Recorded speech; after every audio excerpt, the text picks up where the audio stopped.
Hi, my name is Tyler with Electric Personal Training, and this one is all about lunges.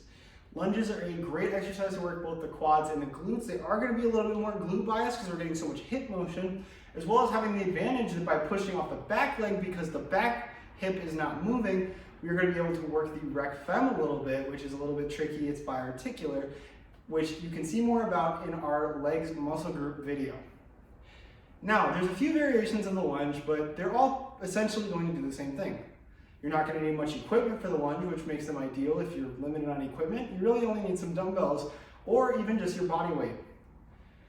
Now, the most standard lunge, the front lunge, is typically just going to involve us taking a squat forward on one leg with the other foot on the ground.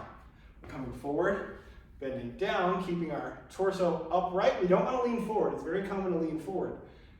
Upright, and back up. Go for the other side, down and up. Now we want to get the knee to a full 90-degree angle. We don't want to be half lunging and coming here. We want to come all the way down so that our bottom knee is almost touching the floor. A couple other pointers for the lunge is that we want to be pushing off our front foot, off our heel. We're still going to push a little bit off the back foot, but the main focus needs to be on the front foot because that's where we are getting the most hip extension. And typically when we're working a lunge, it's more so for the glutes than the quads. Not to say it's not hitting the quads, but usually when we're programming it as a glute exercise. Now your other option, which I tend to prefer just because it's easier to keep your foot placement right, is the back lunge, where you're going to be taking a step back to lunge. It's completely up to you which one you do, but the back lunge is easier to keep your front foot positioning stable since that's where we're shifting our weight to. Either way, the lunge is a fantastic exercise to work for your glutes and your quads, and you're going to get a lot of value out of it. It is typically pretty draining, as are all glute involved motions, so it's worth considering that when programming it. Now, one of the main issues I see when lunging is when we're doing the walking lunges, that is lunges taking step after step, is stepping through. All of our leg muscles love to work through a full range of motion.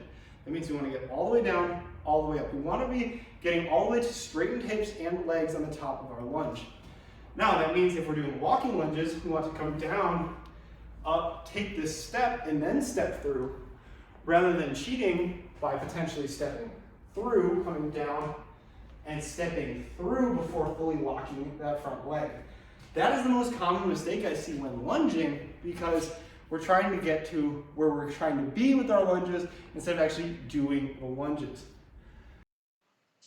And that's about going to wrap it up for this one. Thank you so much for watching. If you like this content and want to see more fitness content from EPT, go ahead and subscribe here for more videos, as well as on Facebook and Instagram at EPT Evanston. And if you haven't already, check out our free fitness tracking app on the App Store for free, available now.